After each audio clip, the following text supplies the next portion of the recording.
Haryana engineers में आप सभी का स्वागत है। और आज हम एक कंफ्यूजिंग टॉपिक जो आप सबके बीच में माहौल हो रहा है पेपर के टाइम पे, भैया पॉलिसी क्या क्या सिस्टम हो गया, क्या कुछ चेंज हो गया, इसके बारे में थोड़ा डिस्कस करेंगे। तो पहले तो मैं पूछना चाहूंगा टेक्निकल वालों, तैयारी कैसी चल रही है भाई आप सभी की? क्योंकि भाई नॉन टेक वालों ने तो खींच रखा सिस्टम, और हम इंजीनियर जो बाकी है, जो नॉन टेक वाले हैं, उन सबकी जो टेक्निकल वाले हैं, हमारी तैयारी तो मेरे ख्याल से मोस्टली बच्चों ने भी स्टार्ट करी है महीने 2 महीने पहले, फॉर्म भरते टाइम।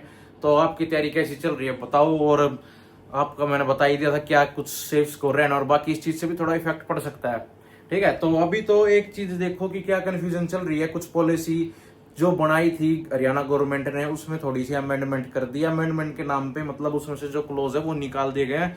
आने वाले टाइम में एचएसएससी या गवर्नमेंट उसके हिसाब से फैसला ले सकते हैं, आपका प्री हो जाए उसके बाद उसमें अच्छे से देखेंगे भाई पोस्ट किस में क्या है।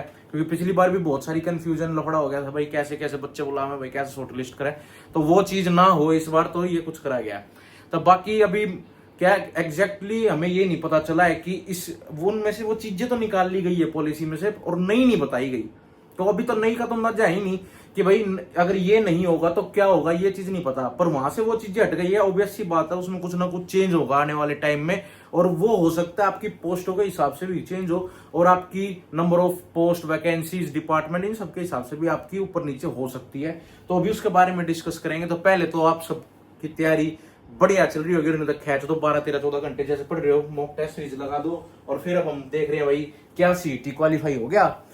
तो भाई अभी सीईटी क्वालिफाई का ऐसा कुछ भी नहीं आया है, कभी सोचो सीईटी क्वालिफाई हो गया।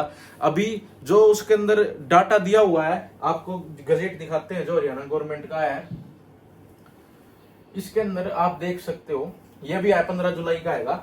इसके अंदर ये आपके सीईटी का है, सीईटी ग्रुप सी और ग्रुप डी दोनों के लिए। ठीक है, इसके अंदर से आपको ये कुछ पॉइंट मिलेंगे। इसके अंदर से पहला पॉइंट आप देखोगे भाई ये किससे रिलेटेड है, आपके क्वालिफिकेशन से रिलेटेड है। मतलब पहले भी क्या हुआ था पिछले सीईटी में कि आपकी क्वालिफिकेशन इसमें लिखा हुआ है कि आप ऐड नहीं, मतलब वो कैंडिडेट एलिजिबल नहीं माना जाएगा। आप मेंस पेपर में बैठने से पहले आपकी वो कंप्लीट हो जानी चाहिए। इसमें ऐसा लिखा हुआ है कि अगर कोई कैंडिडेट फॉर्म भी भर देता, क्योंकि भाई मान लो कोई डिप्लोमा सिविल कर रहा है या कोई भी डिप्लोमा कर रहा है, वो 3rd ईयर में है, अभी रिजल्ट नहीं आया फाइनल, पर उसने फॉर्म भर रखा, पेपर भी देने जाएगा, पर उसके मेन से पहले वो कंप्लीट हो जाएगा डिप्लोमा।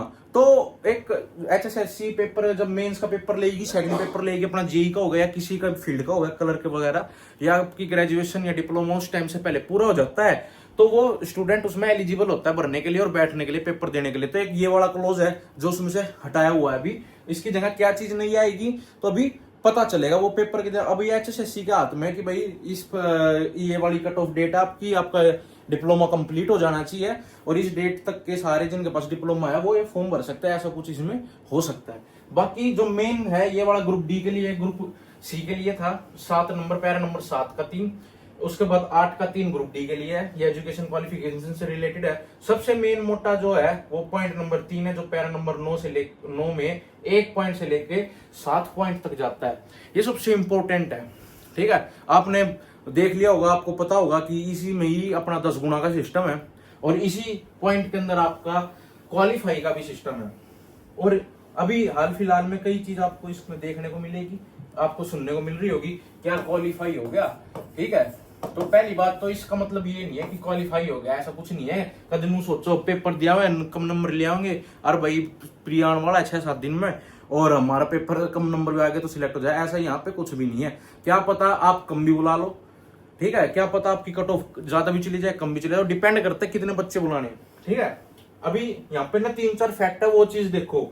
ठीक है, यहाँ पे जो 9 नंबर पॉइंट है इसके अंदर 1 से लेकर 7, इसके अंदर एक तो 10 गुना वाला सिस्टम था, वो अभी वहां से हट गया। ठीक है, इसमें आगे फैसला लिया जा सकता है कि 10 गुना बुलाएंगे, 15 बुलाएंगे, या क्या बुलाएंगे, वो एचएसएससी के हाथ में है और हरियाणा गवर्नमेंट के हाथ में कि कितना बुलाना है। ठीक है, अभी तो पहले तो क्या था, फिक्स था कि 10 तो बुलाने मतलब 1000 पोस्ट आएगी जेई की तो 10 कर दी 10,000, ऐसा भी नहीं था, उसमें कैटेगरी वाइज भी था। तो ये चीज हटानी भी जरूरी हो जाती है, क्योंकि हमारे जेई में ही सबसे ज्यादा रिपीटेशन होती है पोस्ट की, कि मतलब 20 डिपार्टमेंट होते हैं, उसमें किसी में 20 ऐसे पोस्ट होती है, उसका 10 गुना भी कर लो तो जितनी मान लो 1000 पोस्ट आएगी, तो फिर भी 10 गुना करने के बाद भी 3-4 हजार से ज्यादा बालक नहीं बैठ पाते। तो उस चीज को ओवरकम करने के लिए भी शायद ऐसा कराओ कि देखो, अब मान लो जेई की 100 भी पोस्ट आती है, फॉर एग्जाम्पल बता रहा हूँ, 100 पोस्ट है, या 1000 मान लो, नहीं तो तुमको दुख लग जाएगा। तो मान लो 1000 पोस्ट है जेई की और 20 डिपार्टमेंट है, 20 डिपार्टमेंट में 100 50 पोस्ट है। तो मैक्सिमम मान लो मैक्सिमम पोस्ट 50, ये तो 50 इंटू 10 500, मतलब 500 बच्चे ही बैठेंगे 1000 पोस्ट के लिए, ये तो गलत हो जाएगा ना। तो इसीलिए यहाँ पे अब ऐसी सिचुएशन किसी किसी ग्रुप में आ सकती है। ऐसी सिचुएशन को ओवरकम करने के लिए ऐसा करा जा सकता है, ये मान ले 10 में तो बात बढ़ेगी नहीं, मान लो 1000 पोस्ट है और 20 डिपार्टमेंट और 50 पोस्ट है सब में, तो 50 का 10 मतलब 500 बच्चे 1000 पोस्ट के लिए बैठ जाएंगे। तो इस चीज को ओवरकम करने के लिए ऐसा भी करा जा सकता है भाई चल कोई नहीं 50 गुना, या कोई नहीं चल 20 गुना, ठीक है, या 30 गुना 50 गुना, मान लो 50 गुना कर दिया। मान लो एक डिपार्टमेंट 50 थे, 50 इंटू 50 मतलब 2500, ठीक है।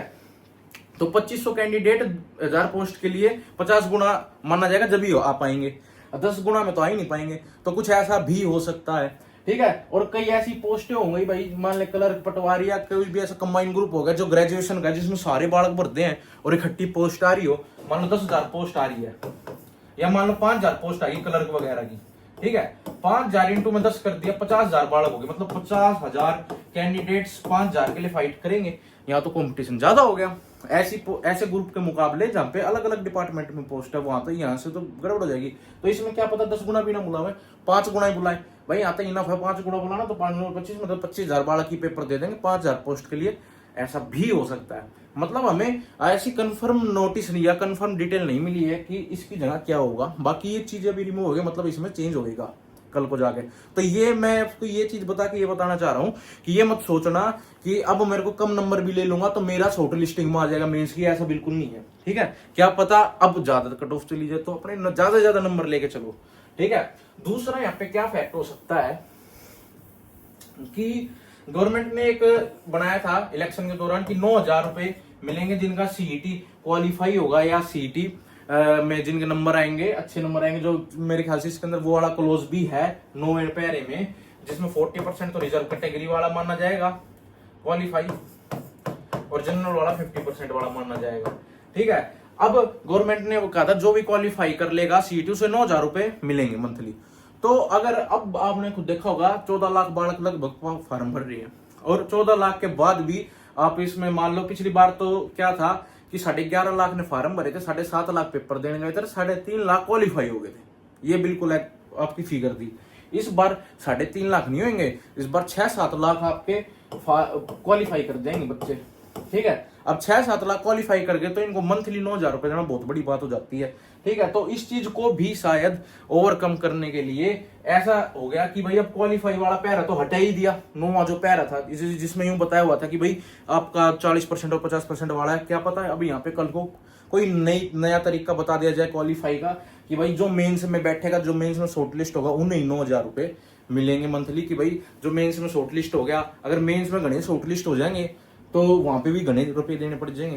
तो इसलिए अब वो एचएसएससी अपने हिसाब से भी एडजस्ट कर सकती है, किसी में 10 बुलाना हो एसएससी की तरह, किसी में 15 बुलाना हो गुना, किसी में 20 गुना बुलाना हो, किसी में 5 बुलाना हो, ऐसा भी हो सकता है, ठीक है। अभी ये सब अंदाजे जितने भी सारे वीडियो बना रहे सबका अंदाजा, क्योंकि अभी एग्जैक्टली ये नहीं पता चला कि क्या होगा, इसके अलावा क्या हो सकता है। तो अभी तो आप ये देखो कि ये चीजें रिमूव हो चुकी ग्रुप डी और ग्रुप सी की पॉलिसी में से। और वेटिंग लिस्ट वाला था ये जो आखिरी पॉइंट है कि वेटिंग लिस्ट तो भाई पहले भी नहीं लगी थी, पिछले सीटी में भी वेटिंग लिस्ट नहीं लगी थी, सारी जो पोस्टें वो अगले सीटी में हो जाती है लगभग ट्रांसफर, जो अभी पेपर भी नहीं हुआ था, ठीक है, जो पेपर आपके पेंडिंग थे। एक चीज और बतानी थी कि आपके जो पेपर पेंडिंग बच गए थे, जैसे ड्राफ्ट मैन हो गया, स्टेनो वगैरह हो गया, अकाउंट वगैरह के जो पेपर पिछले सीटी के थ्रू होने थे वो अब इस सीटी के थ्रू आएंगे, और इस सीटी के थ्रू चांसेस है कि वो पहले हो जाए, ठीक है। और बाकी पोस्ट एडवर्टाइज होने के मुकाबले वो आपके इस सीटी प्री के बाद जल्दी ज्यादा चांस है वो आपके इसी साल एंड तक आपके पेपर हो सकते हैं, जो बाकी पेंडिंग रह गए थे। तो आप उसकी भी प्री के बाद तैयारी स्टार्ट कर देना ड्राफ्ट मैन वाले, ठीक है। तो ये चीज आपको समझ लेने की बात है कि कई चीजों में चेंज हुआ है, और अभी इतनी भड़क लेने की कोई दिक्कत नहीं है। अपना पेपर दो, जो तैयारी खींच रहे थे पूरी तैयारी खींचो, कोई इससे ये नहीं पता चल रहा हमें कि सीईटी की कट ऑफ आई जाएगी लो जाएगी, कदे किसी को बकायमा जब आई, कोई दिक्कत नहीं है। सीईटी क्वालिफाई हो गया, 50-55 नंबर लिया, तेरा हो जाएगा बेड़ा पार। कोई ऐसा बोल ले तो नहीं भाई, कोई भरोसा नहीं, क्या पता 5-6 गुना बुला लें, ठीक है। तो जब कट ऑफ आपकी 80 भी चली जा, 70 भी चली जा, तो उस चीज को टेक ओवर करो, और अभी जो पिछली चीज है वही मान के अपनी तैयारी करो और बढ़िया कहते तो मीटर ऑल द बेस्ट सभी को। आपका 6-7 दिन में पेपर और कोई अपडेट आएगी तो बता देंगे टेलीग्राम पे अपडेट। और बेखाम की यूट्यूब में इन वीडियो के चक्कर में ना लगे रहो और अपने वीडियो मैराथन देखो, मौज लो अपने खेच तो मीटर। ठीक है भाई।